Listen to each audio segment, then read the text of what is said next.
What's up, guys, and welcome back to Moan Inc. If you guys are new here, then what is up? My name is Erica. Heya, how you doing? For today's video, my guest truly needs no introduction. She is an unbelievably established author, she's a famous YouTuber, and a complete inspiration in the ancient history online field. My guest today is none other than Dr. Jean, who is more commonly known as Jean's Thoughts here on YouTube. The fact that I get to sit down with her is actually kind of insane. I am such a big fan. I've watched her YouTube channel. I also bought her books as gifts. So, it's an absolute privilege to sit here and chat with you because I have so many questions to rack your brain about regarding your PhD, your studies, and being a woman in this world. So thank you so much for sitting down and chatting. Thank you. Thank you for having me. We're going to get to everything throughout this conversation. So we'll get to your YouTube, we'll get to your books and all of this. But the first question that I ask everybody, because I'm very nosy, is what is the context that I need to know to understand your ancient history journey? So where did that start for you? Yeah. So I feel like actually my childhood and how I got into classics is quite important because I think it affects like my approach to classics and ancient history. And that's the fact that I never had an introduction to it at school. I went to a very like bog standard state school here in Edinburgh, which our history classes never went further back than this, like the Highland clearances. We did not study antiquity. We didn't study Latin or Greek. Like I'd never really had access to that through any formal education. And it was something that I purely discovered through trips to the library with my dad and getting out DK books on like pyramids and Rome, and actually really liked Asterix and Obelix comic books. So then I would like read those and be like, okay, now I want to know more about ancient Rome. Or my dad would sometimes watch documentaries on ancient Egypt with me. And there's like obviously the wonder of free museums. So I was able to go to Chamber Street National Museum here in Edinburgh, and I just always found it very fascinating, but it was very much like an at-home thing that I was very lucky that I had a parent that nurtured that in me, that also found history very interesting. My dad was actually a mature student when I was like a little girl, when I was like 4. He was studying history at Edinburgh University in his 30s, and I used to sometimes go to the university with him when he like obviously was like my mum was at work and he needed to take care of me, so I'd be like at the uni with him like age 4, like, oh yes, this is very cool. And that like all I think imprinted on me at a very young age. So by the time I got to about 17 and it was time to apply for university, I went to the Edinburgh University Open Day because I was like, well, that's where my dad went, it's around the corner, I'll just go there. That makes sense. I also look back and think I only applied to one uni, which seems like the most ridiculous thing anyone's ever done. I look back and I'm like, why did I do that? What if I had not gotten into that? I would have been screwed. Thankfully I did. That was all fine. But I remember going to the open day, and I also used to love Time Team. Do you know Tony Robinson? So Time Team, Tony Robinson, who played Baldric in Blackadder, he used to present. Yes. Yeah. So he used to present an archaeology TV show where they used to go around Britain. I mean, he didn't do the archaeology, obviously, but he was like the man, like, oh, tell me about this archaeological site. I used to watch that as well. So it was a lot of like media. And I went to the Edinburgh University open day and went up to like the history department, and I was like, oh, I really like ancient Greece and periods like that. I'd really love to study that. And they just looked at me like, you're in the wrong department. That's the classics department. And that was literally the first time I'd ever heard of classics. Whoa. Like, again, like I said, my dad was very into history and he was very encouraging, but I don't know if he knew or he never mentioned that it was called classics and that it was a separate subject. And I was like, okay, cool. So I applied for that, and thankfully I got in, and then that was it. You never left, you got stuck in then. I'm actually like, I was convinced throughout all of my like degrees that I would never leave university. I was like, I love uni, I'm going to become a lecturer, I'm never going to leave. And then by the end of my PhD, I was like, get me out of here. Well, your PhD, to be fair, took a long time because you did it part-time, didn't you? So how long was that? 6 years? Yeah, so technically I think it was exactly 6.5 years between day one and submitting, which is just wild. And there was definitely pros and cons of like part-time, and like I intended on doing it full-time originally, then ended up doing it part-time. And I am glad I did it part-time. I think there was some like really good benefits to that, even if there were other things I missed out on. What were some of the benefits? Well, the thing that I always think was most well, no, there's two sides. One, an academic benefit, and one like a personal benefit. I think the personal benefit of doing it part-time meant that I was able to pursue other parts of my career, which has been very useful given that I've graduated with, I think, an existing career path that would have been a lot harder to have established during a full-time PhD. Like I couldn't have worked in a publishing house. I couldn't have written children's books. Like I could not have done that if I was doing a full-time PhD. There would never have been time to do that. And given that I now don't want to be a lecturer, even if there were any lecturing jobs, I am thankful that I have my foot in, or my hands in, the career I want. And that was because of doing it part-time. And then also doing it part-time, I think, made my PhD better, because even though you're not at it 24/7, which you might be if you're doing it full-time, like you've maybe not got anything else going on, maybe you've got a small part-time job, but it's like every day 9 to 5, even more than that, is PhD.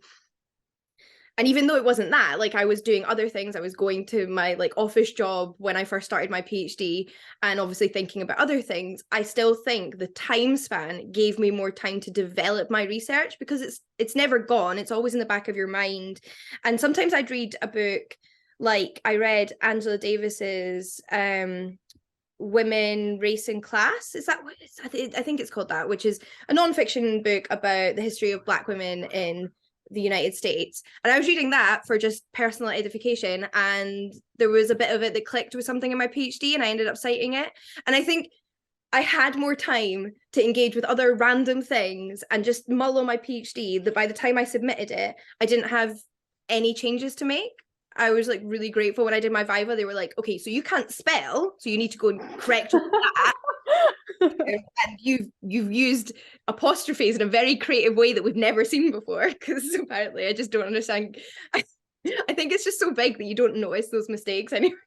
So I had a lot of those kind of mistakes, but I had nothing to change in terms of the content. Whereas my friends that did it full time were more likely to get a correction that involved adding some scholars or adapting a part and adding in some paragraphs. And I think that's because of the time I had. Like I genuinely think it is just because it was going on in the back of my mind, and I was able to develop it over a longer time. So your PhD, though, I had to write this down. It was about, if I'm not mistaken, the politicization of sexual assault in 4th century Athens. Yes, it was very cheerful to write. That was going to be my question, this is a very dark topic. So what drew you to this topic, or was it something that just sort of kind of stumbled out of you that you ended up being interested in? Well, now that you remind me of what my PhD was on, it also made me think that that was, I think, another good thing about doing it part-time. I had time when I didn't have to sit there and think about that, because the amount of literature I was reading and consuming about sexual violence sometimes really took its toll. Like I'm sure you know, like even if your experiences aren't quite in a line with what you're reading about, I think being a woman, there's always something that's a little close to home about it. So it did sometimes get to be quite a lot. I was once reading a book called the title of the book is literally just Rape, and it's by Joanna Burke, and it's just a history of rape, but the cover is just a white cover, and it's just the word rape on the front, and it's a really interesting book, and I was like, I would read it on the London Underground and have to like cover the front cover, because I was like, I don't need anyone asking me about this. I don't want to talk about it, please no. But yeah, it was a very intense experience, but I think like worthwhile experiences are, right? So I feel like I did a piece of research that I'm really proud of, in an area that still has a lot to be explored. And I think the reason I ended up doing this research was, well, I love Athenian court speeches. I gathered that from some of your PhD videos. You kept being like, oh, this speech and this speech. And I'm like, what? I know. So again, this was one of those things where it's such a fluke when you end up finding out about something, because I don't think I'd ever in-depth looked at court speeches until my final year of my undergraduate. And then I did a course called Athenian Law and Economy. And I have to give some credit to the lecturer of that class, Dr. Mirko Cannavaro, because he made it very engaging. And we would sit there and read these court speeches, and I was just in awe, because they're this insight into Athenian life and Athenian attitudes that you don't necessarily get through other types of literature, because they were for courtrooms and they were about making arguments that appealed to their audience and being convincing, and therefore you learn a little bit about what they thought made good arguments and was convincing, and like their ideologies and a little bit of everyday life and what on earth people would take to court. So like it felt like quite a special way to look at a culture, even if half of it's probably lies because they're just trying to convince their audience. It was still really interesting, and I just found it very fascinating. But I took a lot of umbrage with some of the things that scholars were saying about sexual violence, or the way that sexual violence was being approached in these court speeches. And I do think that has something to do with the fact that, you know, classics has a long history, like any academic topic, of being dominated by men. And I mean, probably 4 decades ago, if you were in a university and said you wanted to do research onto something concerning women, it would have been considered too niche. So it felt like there'd been a lot of aspects of this that had been very much overlooked. And I also felt like there were a lot of scholars bringing really strange modern misconceptions to the study of rape, and there was just not like this perspective of looking at modern research on sexual violence that's been done by incredible like feminist scholars and historians, looking at like how we understand this, how we understand rape culture and the power dynamics in it, and not a lot of people were applying that to antiquity. There are some people, don't get me wrong. There's a really amazing scholar called Kathy Gaka who writes about wartime sexual violence, but I was still getting frustrated with a lot of what I was meeting. And rhetoric in general is an area that's very dominated by male scholars. And I was like, no, you are overlooking some very important things that I'm going to show you. I love the fighting aspect to it. If just like nope, I'm coming and I'm sitting right here because I have something to say. Yeah, it was pure sort of, I'm going to prove you wrong. So was that also, because you did look at Greek myths in speeches as well, because you mentioned in one of your videos, you mentioned how you found a speech that had Helen in it as a rhetoric device, which I don't know that speech because this is not something I'm very well versed in. I do like Homeric texts, and then I do like ancient Rome. So there's a very large gap in the middle there where I'm not very well versed. And this is certainly that area. So you mentioned a Helen of Troy reference in these rhetoric speeches. But if you're looking at it from mythology being used in these contexts, did that change how you then read the mythology as well, or not really? Yeah, so I was very much looking at the way that I'm never sure how to like summarize this like really succinctly, but the way that these rhetoricians or speech givers used myth, specifically myth involving sexual violence, to appeal to their audience and make rhetorical arguments. And the thing is, I probably could have done it with real life examples as well, as in there are some references in these speeches to like sexual violence in their contemporary time. But I think it's really interesting to look at it in terms of myth, and you also have to narrow things down, because myth is so, as you know, meaningful to ancient culture, that when it's used in this kind of context to make an argument, there's a sort of understanding that we all understand this myth in the same way. But that's not even actually true, because the same myth could have been used 100 years ago to mean something entirely different, but now this rhetorician now is using it to mean this thing. But it's recognizable, and the audience, they know who Helen is. And if I give this speech and I go, oh my goodness, so we have protected our women from the Macedonian forces. We've protected them from ending up in the same position as Helen. We have saved them from the sexual violence that Helen faced at Paris. We've saved them from a foreign enemy.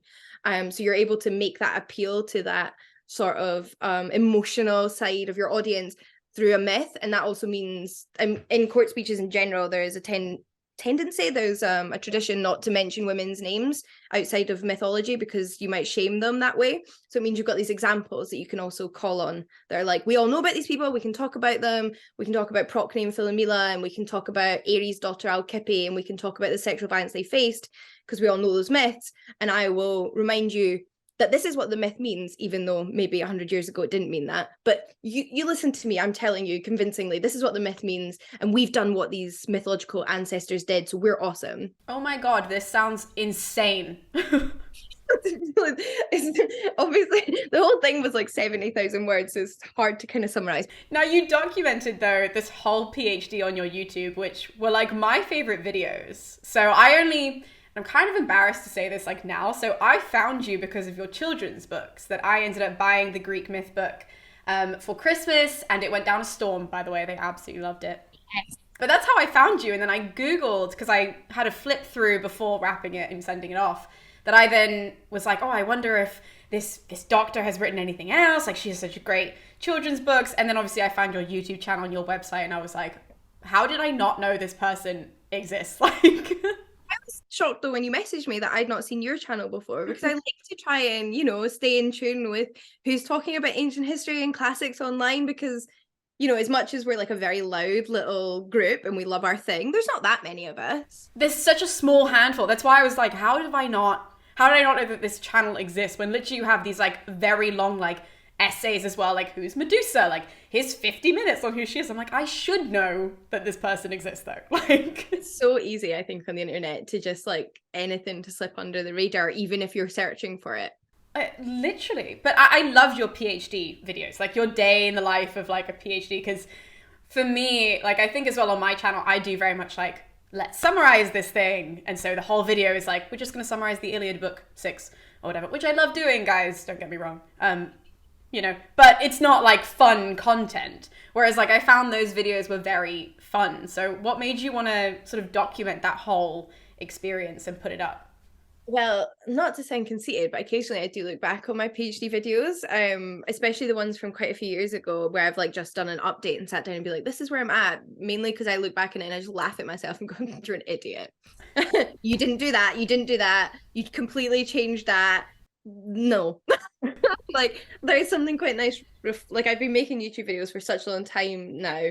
It is like a place where I also have sort of come to put memories over the years, and it's like this reflective space for me, and it's kind of fun that I've got these things out there that I can look at for a personal sense. But then I also just think it's nice, especially in like the more vlog style ones, to sort of talk about how doing something like a PhD just isn't that glamorous. It's very chaotic. It can be really stressful. Like you're going to look like a pineapple half the time, and it just like kind of show the messier side and talk about that, because I think sometimes it can be easy to look at people doing things that you're interested in or might want to do yourself and feel like they've got it all sorted out.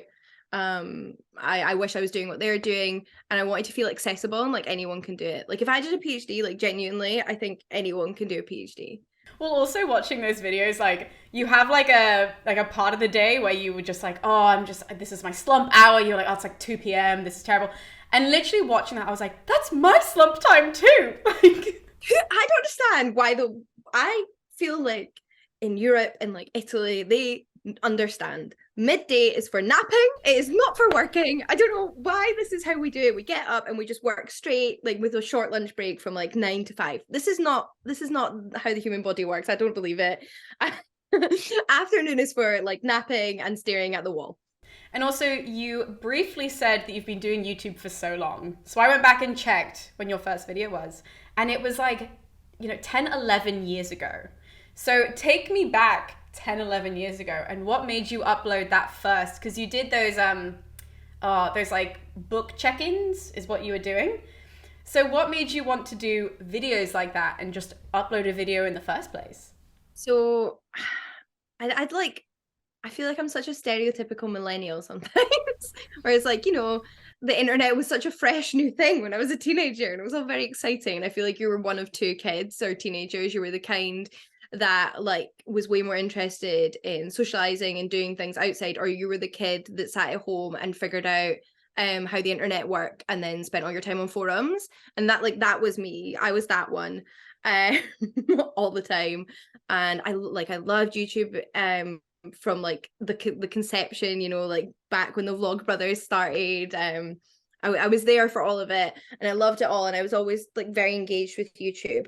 And then like I was always a reader as a kid as well, but then by the end of high school, I wasn't reading. And then, you start university and it's very intense. You're like, I don't have time for reading either. So you're just reading your university books.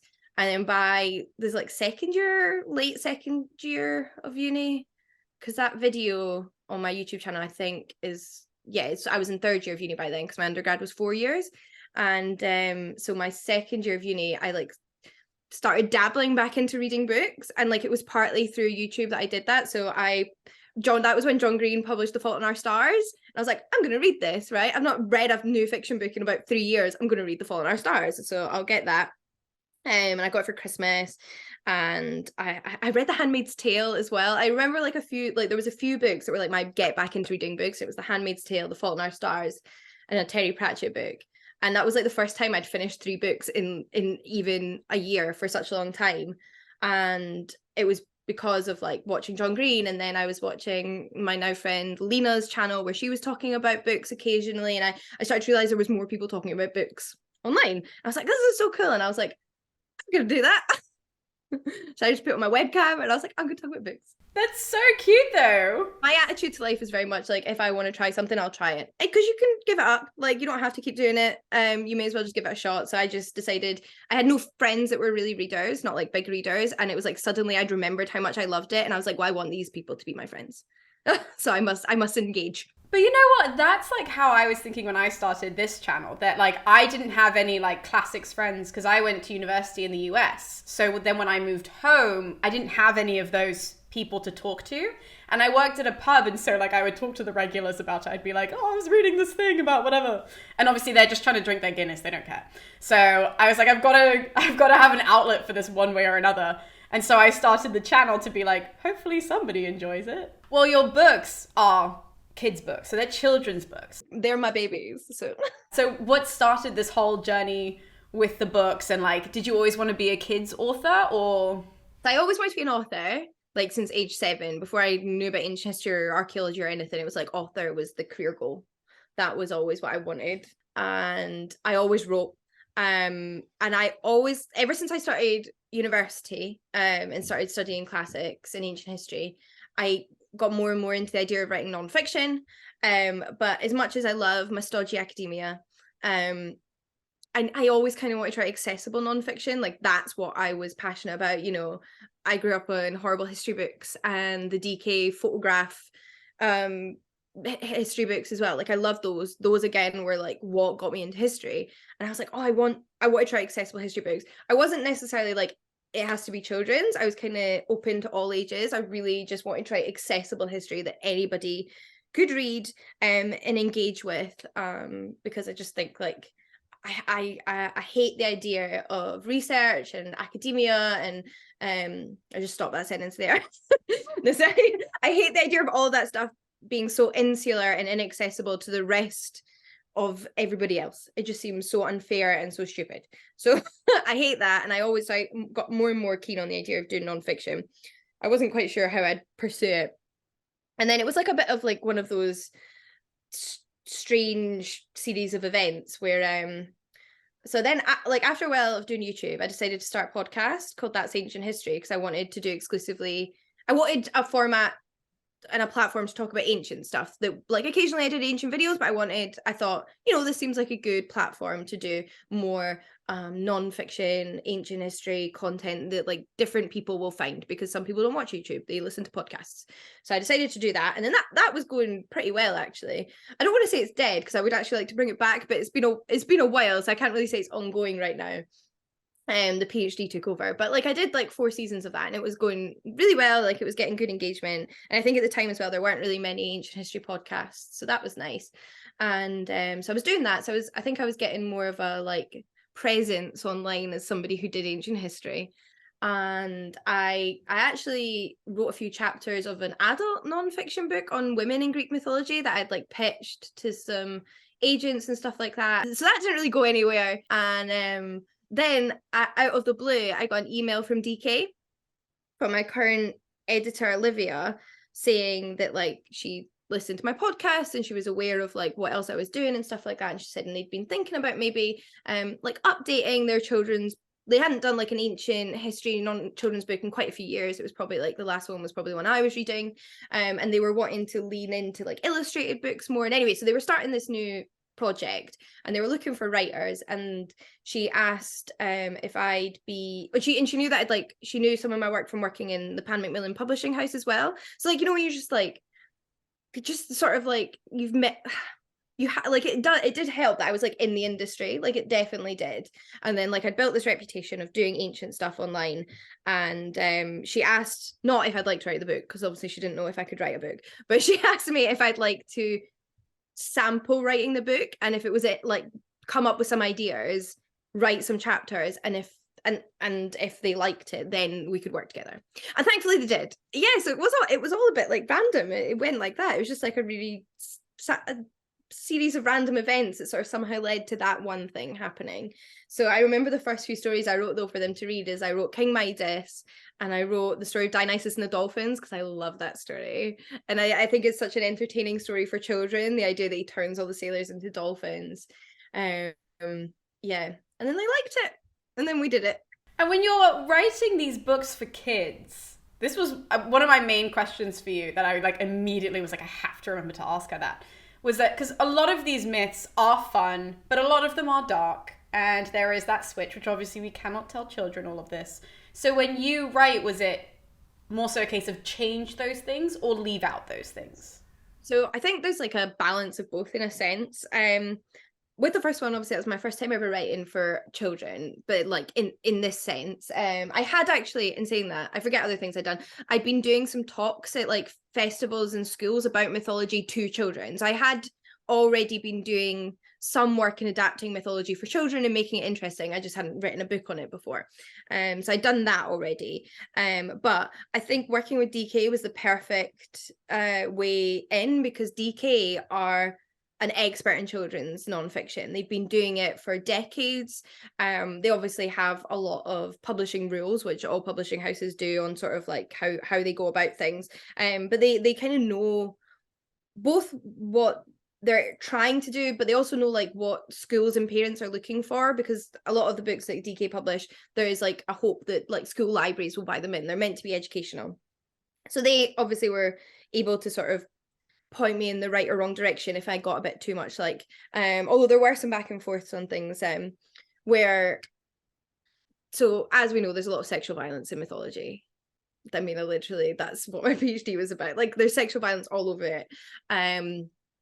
And although I like passionately believe there is a real importance in actually discussing these topics with kids in a way that's appropriate for their own safety, if nothing else, and also to learn about consent and everything like that, you have to have enough space to do it, and you have to be able to do it properly. And if it's just going to be a fleeting reference in a story, then that's maybe not the place for them to properly learn about that. So what you'll find in a lot of children's books of the past, even like the Victorian era and more recently, is rather than missing out something sexually violent, is it will become consensual. And now that's a massive pet peeve of mine, is like, don't say that Metis fell in love with Zeus. He did rape her. And okay, maybe we don't have the space in this one sentence to explore what that means, but we don't have to say that it was consensual. We can say that Zeus took what he wanted without asking her, or we can say she fell pregnant if there's no other space. Like, so there were like some conversations like that where I was like, we're not sanitizing this. I'd rather leave it out than lie about it and make up these myths as being consensual love stories that weren't. So like that was a conversation that we had where I was like learning what I was allowed to include and what was appropriate and what we had the space to explore, but also making sure that the publishing house didn't go down what is a very traditional route of making it all nice and lovely and we're all in love. So that was like something that happened. I mean, it's good that they were open though to getting your vision across as well. Like I think that's so important. And I think like it's just having these conversations, and I think it's really easy as well. Like, you know, if every children's book up until this point has said that, you know, Metis was Zeus's happy wife or something, like that's what the cultural perception is of that myth, and it's really easy to just repeat that. But like I was like, no, this is the one thing where like we're not. And in some myths, okay, there are versions where sometimes it's sexual violence and sometimes it's not. So like the happy one exists. So that's different. But like if it doesn't, then I'm not going to write it. Well, you don't only have the children's books, but you also have a self-published fantasy book. Now, I watched your launch for that because I was like, I need to see everything about this book, which is, you guys should watch. It's actually really cute. It's like this little like party with you and two of your mates, which I was like, I kind of feel like I'm part of this. It was like peak pandemic, and it was like that was my pandemic book, and it was like my little passion project. I was like, screw it, I'm just going to put it out there in the world, because it makes me happy. Well, the Flames of Albion. First of all, you said that it was inspired the keyword, because it is a fantasy book, but it's inspired by like Celtic mythology and Celtic history, I'm pretty sure. So it's one of those ones where like I've just taken liberally from where I want to take this from, but like it's I'm sure some of it's accidentally about me by mistake, because it's also set at university and the protagonist is like trying to write a thesis. And but it's set in a sort of, yeah, it's more in the sense of it's inspired by a lot of the like folk tales that I grew up on in Scotland. So we would get folk tale storytellers come to our school and tell us little stories, and I'd have like collections of Celtic myths, and you know everyone knew who a Selkie was, and it was kind of like just weaving that through my fantasy world. So you get, there's lots of fantasy worlds, but everyone loves like a sort of historically inspired fantasy world, but it's very much its own world. It's not a historical period in Scotland, it's just like its own world, but the mythological undertones and the creatures and mythical animals that you meet are inspired by the folktales that I grew up on. If that makes sense. It does. That's so cute. Like literally when I was like watching it, I was like, I'm convinced to buy this book, even though it's not for my age. I still want to buy it. Like it seems like it would be something that's like really nice and like fun to read. It's meant to be fun. Like it's meant to be a happy book. Like not to, like there has to be drama, right? Like bad things. No, it's meant to be a happy book. It was literally like a little, that sounds quite dismissive, but like it's a wish fulfillment, sapphic, happy, like fantasy Celtic inspired book that was just like me pouring all of my like nice happy thoughts into. Was that the purpose of the fantasy book? Was just like a passion project for you, or as being, you know, wanting to be an author, was that also something that always kind of sat there as well, was fantasy? I think that's always in the back of my mind with anything I do. But like I think it's also really important not to feel like every project you start has to be like the one that, I don't know, turns you into a multimillionaire, because that's very unlikely. I don't know. But I've started a bunch of things that I've never done anything with or published, or short stories I've never submitted to anything. But this one, it was just like, I know we were all feeling kind of rough, right, during the pandemic, and so much of fantasy in the past has been so grim dark. There was such an appetite for a very long time for a lot of Game of Thrones type things.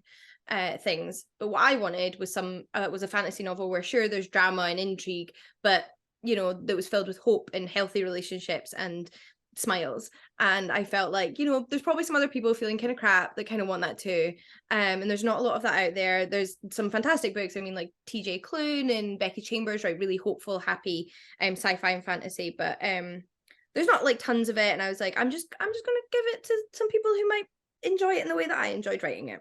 But would you ever write a Greek mythological retelling or an Egyptian mythological retelling? Because obviously you also have a book on that, and you know, you are very well versed in Celtic myths. And you guys just, if you don't follow Jean on every single social media, you will see she is just a brain box for every kind of myth. So would you ever retell one of those, or? My instinct would be to do Greek or Celtic, for like different kind of reasons. But so in the past I have started writing a Greek mythology retelling before. Like I feel like it's almost a rite of passage for myth nerds, at least to attempt a Greek myth retelling. Oh my goodness, your website is amazing, can I just say? Like, you have this database of all of these Greek myth retellings, which is so useful. And I was like, how did nobody else do this on their website? Like, I love my database. So I started it back when I had a blog years ago. I was just like, people kept asking about myth retellings. So I was just like, I'll make like a little place I can send them. And then it just kept growing and growing. And then when I was like, became an author, I was like, I need a real website. So I'll make a website. And I was like, well, I have to move my database. So it's now on the website. And there's just constantly more. Sometimes I think it's up to date. And then I realized there's 10 that came out 5 years ago that I never heard about. But I find that too, that it's just like, It just seems like they're coming out of my eyeballs right now. And I'm like, oh, I've read all of them. And then I'll literally just Google like retelling of whatever. And it comes up with like 4 different options. Like, did you know there was one that was released about Hephaestus like 2 years ago? I didn't know that existed until a week ago. And I was like, what? When you look up recommendation lists, like as much as I love Madam Miller, you just get, oh, you should read Song of Achilles and Circe. And it's like, there are other ones. There are like other niche ones, and there's ones that do really interesting things or queer the myths or whatever. And so I really like, it's nice to just have a place to go where they're all like on even footing, and you just look, oh, I want Orpheus and Eurydice myth. What are there? So I try and keep it updated, but I've definitely got some updating to do. No, I love it. I think it's such a good place for people to go. Like, literally when I found it, I was like, stop it. It means that no one else has to do it. Jean's done it. Great. Now you have to read them all. We also so right about, like, as well, I think what people really want now is a lot of queer retellings as well, to find all of those. And when I've, like, sort of, you know, found these odd books, because I didn't realize, like, how many of them are just these really short, like, you know, novellas really, because they're so short, you know, and they've just been put out of these queer myths. So like I found Ali Smith's Iphigenia, which I didn't know she had done. Yes. And like that was so good, which I was like, see, this was all happening actually. People were doing these queer retellings, you know, before the Song of Achilles, but obviously that one made it famous.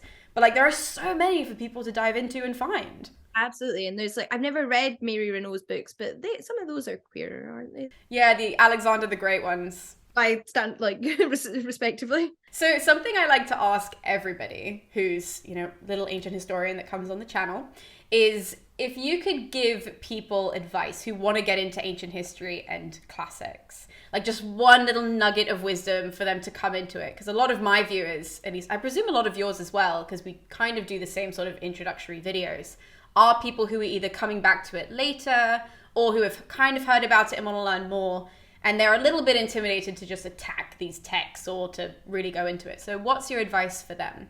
Well, I think it's really important to know that there is no right or wrong way. Like I said, I liked Asterix books as a kid. I also watched Xena Warrior Princess, and like it's all wrong, right? Xena at one point hangs out with Odysseus and then Julius Caesar within like the space of a season. It's not historically accurate, but it got me excited about a topic, and it made me interested in a topic. And I think like you can always unlearn mistakes that maybe you were taught by a piece of media that wasn't concerned with accuracy, but at least you've like found an interest in it.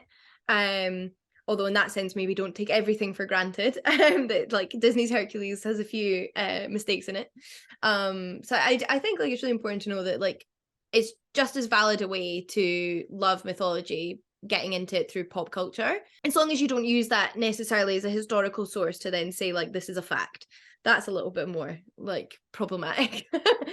You don't have to jump in and read the Odyssey. As much as I love the Odyssey as your first port of call, I think like going like down the more fun watch some, you know, YouTube videos, do whatever you want to do and just find like a footing that way, and then gradually. But then when you do read the ancient texts, because like that's kind of where you want to end up, right?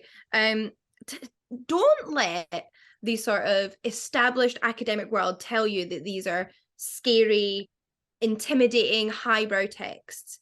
If you read Aristophanes, it's full of fart jokes. These were just normal people, and sure, the language is going to be a little bit different in terms of the translations, but they just wrote the same kind of nonsense we do. Daphnis and Chloe is a Greek romance novel that is just a silly romance novel. That is just what it is. And Aristophanes wrote about fart jokes, and it's just like a lot of it is the same kind of stuff that we read now, just for an ancient audience. It's not special. People who study classics are like more clever. They just are like massive nerds, and you can be one too. I couldn't agree more with that. Like one thing that I always try and tell people is like, you know, classics obviously is a discipline. There is that side of it, but it is also just reading books of another world, and it is for entertainment. So be entertained. Like exactly. That's the goal. Like these are plays people would have watched, laughed to, enjoyed, been along for the story. Don't worry about the analysis. You don't have to. That's somebody else's job. Like Exactly. Yeah, exactly. Enjoy yourself. Just be entertained. I like that. So, as a final question, before we love you and leave Eugene to your day, because you've literally sat down with me in the middle of the afternoon. So, you have a new book that's coming out this year called Goddesses and Heroines. So, what can we expect from this book? And, you know, can you give us a little bit of a taster of who's in it and who pops up? And So I'd love to do that. So this is a series, right? The DK are doing. We've got I did Greek myths and Egyptian myths, which are both ancient cultures. One look at one ancient mythology in one place. And then there's also Norse myths written by Matt Rouse, but all illustrated by Katie Ponder, who's just like, I mean, her illustrations are out of this world. I love Katie's artwork so much. So she illustrated all 3 books, and this book is the 4th book in the series, but it's a little bit different because rather than being Egyptian or Norse or Greek, it's like a whole worldview. Well, that sounds like it covers everything. It obviously can't cover everything, but it takes women from around the world and looks at them. And the way I approached it was that I wanted to show both how there's so much overlap in mythology and legends about women around the world, highlighting women because sometimes they can be overlooked, but also how they're also very unique. It's like simultaneously they have a lot in common, but they're very unique. So the way it's structured is we have a chapter on goddesses from around the world, there's a chapter on magical beings from around the world, and then like mortal women from around the world who like did courageous things or what have you in mythology. And then within that is like subsection. I love a section. So like you'll get goddesses of the underworld. So you'll get to see that like so many different cultures have a goddess of the underworld. Or in magical creatures, there's a section on mermaids and water spirits. So you can see that in Trinidad and Tobago, they have Mama Dlo, who is like a serpentine mermaid woman, and then you go to Scotland and you have a Selkie, who's a woman who lives in the sea that turns into a seal.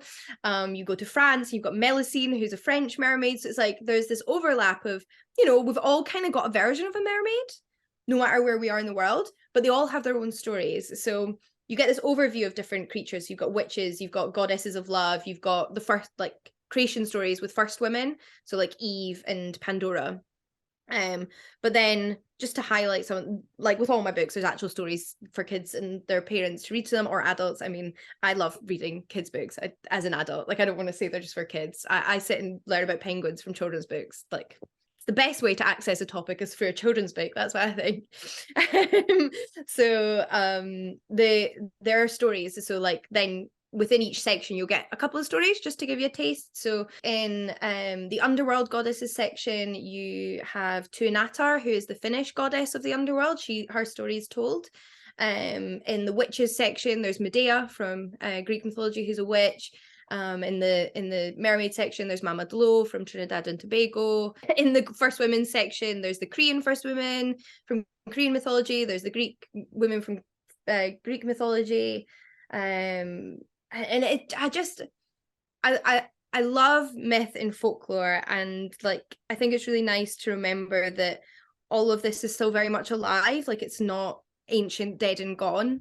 There's lots of people around the world that these stories mean a lot to, either because they're part of the religion, or because they're something they shared with their family, or because it's just something they're very passionate about. And I think it's nice because otherwise you might just pick up constantly books about Greek mythology and forget that there's any other mythology, whereas you pick this up and you get reminded that, you know, there is Mesopotamian gods and goddesses, there is, oh my god, Chinese mythology is so rich, there's so much there's all these like Celtic folktales, Irish ones and Scottish ones and Welsh ones, Rhiannon from Welsh mythologies in there. So I don't know, it was like so much fun doing the research for that book. Some of it came to me immediately, like I already knew about the women.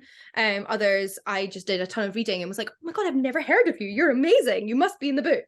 And I got to show that overlap and also the uniqueness of each culture, hopefully. Okay, so I'm so excited to get my hands on that book as another gift, because I luckily have people to give these children's books to. I might get them for myself, honestly, just to have them on the shelf. But I massively appreciate you sitting down and chatting to me, Jean, because just so that everyone knows, I sent Jean a message on a whim on Instagram. I was like, this girl has nearly like 100,000 followers. She's never gonna see this. And within like a half an hour, she was like, hell yeah, let's talk about myths. Like, It's so nice to receive your message. It's just... So if you guys happen to be like me and were hiding under a rock and had no idea who Jean was, obviously all of her links are in the description below. You guys can find them down there. Her YouTube, her Instagram, her Twitter. And of course, we will leave links to all the books down there as well so that you guys can just find them with ease. So thank you all so much for watching, and we'll be seeing you guys next time with more videos here on Monink. So we'll see you guys then.